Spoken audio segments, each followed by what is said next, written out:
তো শুরু হয়ে গেল হুগলির পুইনানে বিশ্ব ইজতেমা। আসসালামু আলাইকুম দর্শক, আমি রশিদ আহমেদ, আপনারা দেখছেন রশিদ বিন ইসহাক ইউটিউব চ্যানেল। তো দীর্ঘদিনের অপেক্ষার অবসান, আজ সেই 2026-এর 2রা জানুয়ারি শুক্রবার আজ থেকেই কিন্তু শুরু হয়ে গেছে বিশ্ব ইজতেমা, যেটা আজ থেকে আগামী 5 তারিখ পর্যন্ত চলবে। তো ইতিমধ্যে আপনারা জেনে গেছেন এই ইজতেমাটি হচ্ছে দীর্ঘ 32 বছর পর এরকম ইজতেমা বাংলায় হয়েছিল, এবং 32 বছর পর কিন্তু আবারও হুগলি জেলার পুইনানে এই ইজতেমাটি হচ্ছে। আজ প্রথম দিনের ইজতেমায় আপনারা মানুষের ঢল দেখতে পাচ্ছেন, তার উপরে প্রথম দিনের ইজতেমা, তার সাথে জুম্মার নামাজে শামিল হওয়া দুটোই কিন্তু একসাথেই মানুষের যে উপচে পড়া ভিড়, আপনারা এই ফুটেজ দেখে অবশ্যই বুঝতেই পারছেন।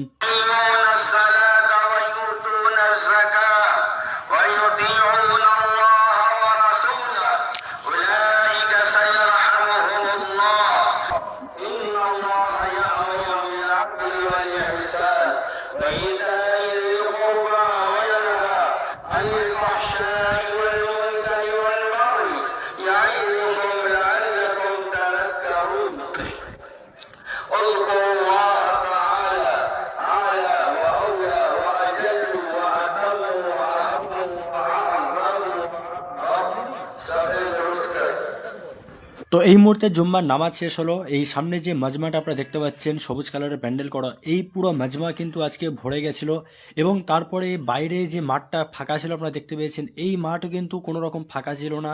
চারিদিকেই কিন্তু শুধুমাত্র সাদা টুপি আপনারা দেখতে পাচ্ছেন যতদূর আপনাদের চোখ যাচ্ছে।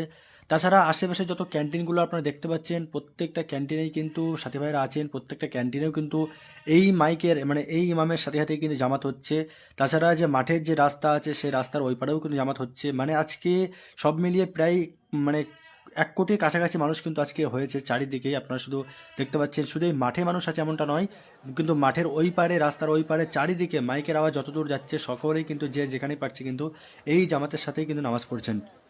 তো আজ ফজর থেকেই কিন্তু শুরু হয়ে গেছে বিশ্ব ইজতেমা। গতকাল রাতের মধ্যেই কিন্তু অনেক মানুষ এসেছেন, তেনারা বিভিন্ন জায়গা থেকে সারা রাত ধরেই কিন্তু তেনারা এই ইজতেমায় পৌঁছেছেন, তেনারা ইজতেমার প্রোগ্রামে আছেন, বায়ান শুনছেন এবং আমল করছেন।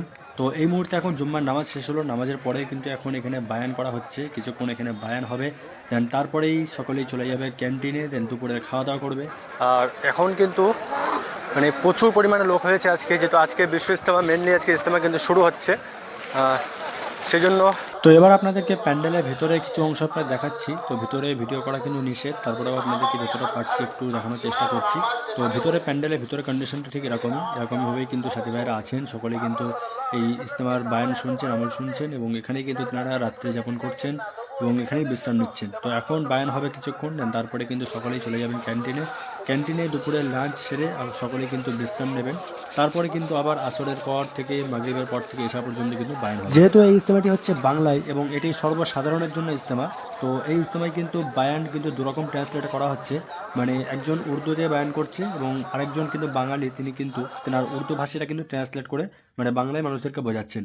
তো এরকমভাবে কিন্তু ট্রান্সলেশন করে কিন্তু বক্তব্য দেওয়া হচ্ছে, যাতে সকলেই যেন বুঝতে পারে, কারণ অনেকেই উর্দুভাষী আছে, অনেকেই বাংলাভাষী আছে।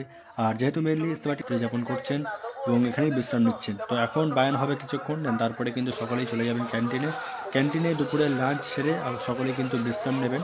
তারপরে কিন্তু আবার আসরের পর থেকে মাগরিবের পর থেকে এসা পর্যন্ত কিন্তু বায়ান হবে। যেহেতু এই ইজতেমাটি হচ্ছে বাংলায় এবং এটি সর্বসাধারণের জন্য ইজতেমা, তো এই ইজতেমায় কিন্তু বায়ান কিন্তু দুরকম ট্রান্সলেট করা হচ্ছে। মানে একজন উর্দুতে বায়ান করছে এবং আরেকজন কিন্তু বাঙালি, তিনি কিন্তু তেনার উর্দু ভাষাটা কিন্তু ট্রান্সলেট করে মানে বাংলায় মানুষদেরকে বোঝাচ্ছেন। তো এরকমভাবে কিন্তু ট্রান্সলেশন করে কিন্তু বক্তব্য দেওয়া হচ্ছে, যাতে সকলেই যেন বুঝতে পারে, কারণ অনেকেই উর্দুভাষী আছে, অনেকেই বাংলাভাষী আছে। আর যেহেতু মেনলি ইজতেমাটি হচ্ছে পশ্চিমবাংলায়, তো এখানে সকলেই বাঙালি বেশিরভাগ, সেজন্য কিন্তু মানুষের সুবিধার্থে যেন সকলেই যেন এই আমলগুলো, এই হাদিসগুলো যেন বুঝতে পারে, কারোর যেন মাথার উপর দিয়ে যেন না চলে যায়। নামাজের পরে এখন এই ক্যান্টিনগুলোতে লাইন পড়ে গেছে, ক্যান্টিনগুলোতে খাবারের লাইন, ঠিক আছে, সমস্ত ক্যান্টিনে কিন্তু খাবারের লাইন পড়ে গেছে। এখন দুপুরে লাঞ্চ করবে সকলেই। তো ক্যান্টিনে যে খাবার দেওয়ার সিস্টেম আছে সেভাবে কিন্তু খাওয়া দাওয়া করবে, পয়সা দিয়ে টিকিট কেটে। তো ক্যান্টিন মধ্যে দেখতে পাচ্ছেন আপনারা তো লাইন পড়ে গেছে। কি বলেছে?